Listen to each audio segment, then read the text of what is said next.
करती हूँ सेलिब्रिटीज़ और पॉलिटिशियंस के बारे में, और मुझे बहुत बार ABP न्यूज़ पे, जी बिज़नेस पे, CNBC आवाज़ पे भी बुलाया जाता है for my opinion about certain issues from numerological point. तो अगर हम बात करते हैं राघव चड्ढा एंड परिणीति चोपड़ा जिनकी अभी शादी हुई है, तो फर्स्ट ऑफ ऑल मैं उन दोनों को कॉन्ग्रेचुलेट करना चाहूँगी and I would like to wish them all the luck for their new chapter of their life. और उसके बाद अगर हम बात करें उनके नंबर्स की, तो नंबर जो राघव चड्ढा का है वो 11 नवंबर 1988 है और परिणीति चोपड़ा का है 22 अक्टूबर 1988। तो उस हिसाब से जो ड्राइवर नंबर है परिणीति का वो हो जाता है 4 और राघव का हो जाता है 2। 2, 4, 6 एक ही फैमिली के नंबर बोले जाते हैं, बट इनमें अगर 2 और 4 दोनों आपस में बहुत ज़्यादा रहते हैं तो प्रॉब्लम भी क्रिएट करते हैं, क्योंकि 2 चंद्रमा है और 4 राहु है। जब राहु और चंद्रमा इकट्ठे आते हैं तो ये एक तरह से चंद्र ग्रहण का काम भी करते हैं। जब चंद्र ग्रहण होता है तो राहु आ जाता है चंद्र के पास। तो ऐसा ही थोड़ा बहुत प्रॉब्लम्स होते हैं व्हेन 2 और 4 पीपल कम टुगेदर। तो इसलिए इन दोनों को थोड़ा सा संभलना पड़ेगा, थोड़ा सा एक दूसरे को स्पेस देना पड़ेगा थोड़ा सा। और इन लोगों का काम भी ऐसा है कि they have to go, you know, they have to be separate for some time. तो आई थिंक वो रेमेडी अपने आप ही उनके लिए काम कर जाएगी, उनके प्रोफेशंस। और जहाँ तक कंपैटिबिलिटी की बात है, 2 और 4 रहते हैं तो 4 डोमिनेट करता है हमेशा, कोई भी रिलेशनशिप हो या कुछ भी रहे। परिणीति का स्वभाव जैसे जिस प्रकार से रहा है कि वो चुलबुली सी है, वो कहीं टिकती नहीं है, बहुत सारे इसमें देखे गए हैं उसके उतार चढ़ाव बॉलीवुड में। तो कैसा रहेगा उसका कैरियर 4 नंबर का? अगर बात करें तो क्या शादी उसकी टिकेगी या नहीं टिकेगी, क्या कहता है आपका न्यूमरोलॉजी? न्यूमरोलॉजी के हिसाब से 4 नंबर जो होता है वो राहु का नंबर होता है। जो राहु है उसकी बॉडी नहीं होती, सिर्फ हेड होता है, तो वो स्टेबिलिटी नहीं देता, क्योंकि हमारा अगर हेड है तो वो एक जगह पे टिकेगा नहीं, उसको बेस नहीं मिलता है, तो इसलिए वो मूव करता रहता है वन प्लेस टू अनदर। ऐसे ही जिनका 4 नंबर रहता है, ड्राइवर या कंडक्टर में से कुछ भी, उनकी लाइफ में स्टेबिलिटी का इशू आता है। हमने देखा है परिणीति का करियर भी देखें तो बहुत स्टेबल नहीं रहा है। और 4 जो नंबर है वो आपको बहुत स्मार्ट ज़रूर बना देता है। जैसे आप देखेंगे कि परिणीति है वो बहुत ही वेल रेड है, स्मार्टली बात करती है, उसने काफ़ी अच्छी एजुकेशन ली हुई है, तो ये सब चीज़ें राहु से आती हैं। प्लस जो राहु है वो आपकी आवाज़ में भी सुर ला देता है, जैसे वो गाती भी हैं बहुत। बट हाँ, स्टेबिलिटी का प्रॉब्लम रहता है, चाहे वो करियर को लेके हो चाहे रिलेशनशिप्स को लेके हो। अगर उनको देखें तो उनके पास्ट में भी बहुत सारे ब्रेकअप्स हुए हैं। तो ये जो है ये एक एरिया ऑफ कंसर्न है मैं बोलूँगी, क्योंकि जब 4 नंबर रहता है तो वो थोड़ा सा अनस्टेबल कर देता है, बिकॉज जो 4 नंबर वाले होते हैं वो किसी की एक तो डोमिनेंस नहीं ले सकते, प्लस वो ओवर स्मार्ट लोग होते हैं।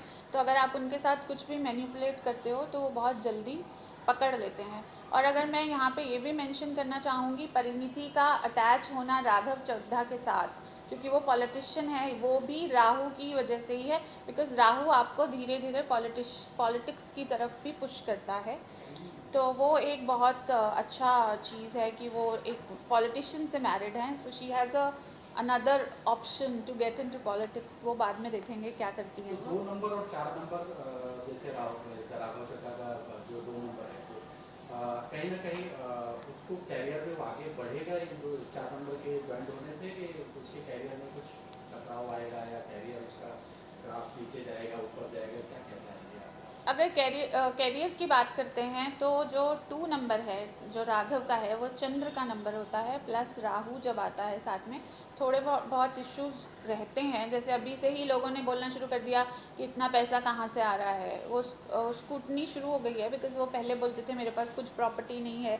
तो वो जो उनकी शादी हुई है इतने लैविश वे से, वो it's a controversy to what he has said in the past.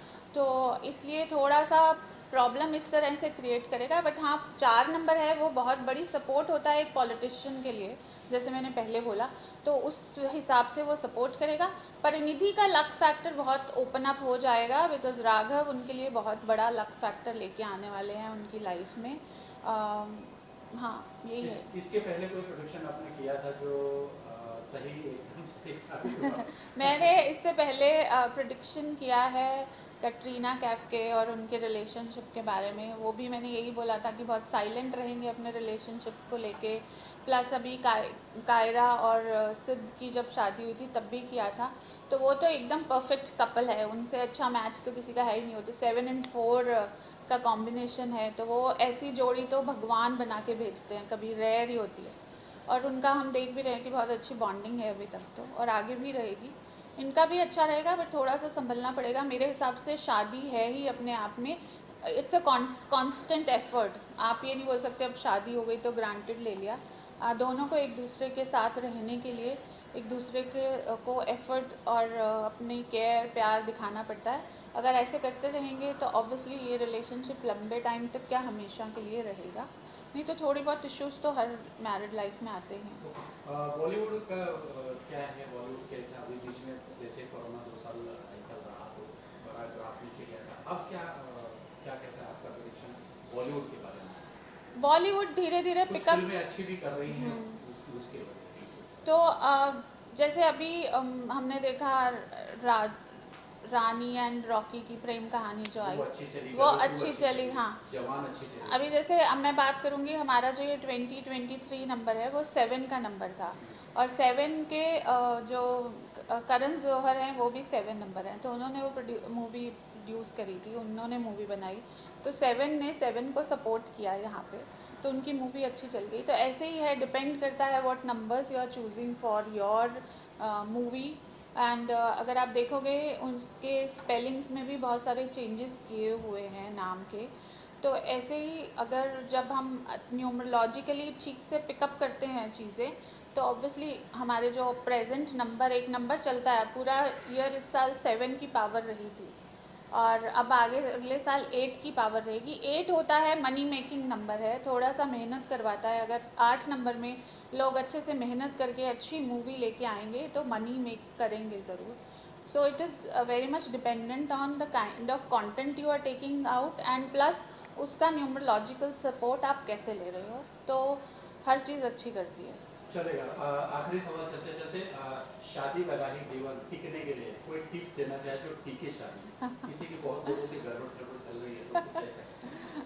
Tip यही रहता है, मैं हमेशा बोलती हूँ कि कोई भी चीज़ को लाइफ में ग्रांटेड नहीं लेना चाहिए। जैसे हम सोचते हैं ना कि अरे ह्यूमन है, हम तो बहुत लंबे टाइम तक जिएंगे, बट आज का ये भी नहीं पता होता कि नेक्स्ट आर में हम रहेंगे या चले जाएंगे। तो हमें एफर्ट करना पड़ता है अपनी हेल्थ को लेके, अपने हर चीज़ को लेके। ऐसे ही रिलेशनशिप भी है, जो शादी हैं उसमें भी कांस्टेंट एफर्ट डालना पड़ता है।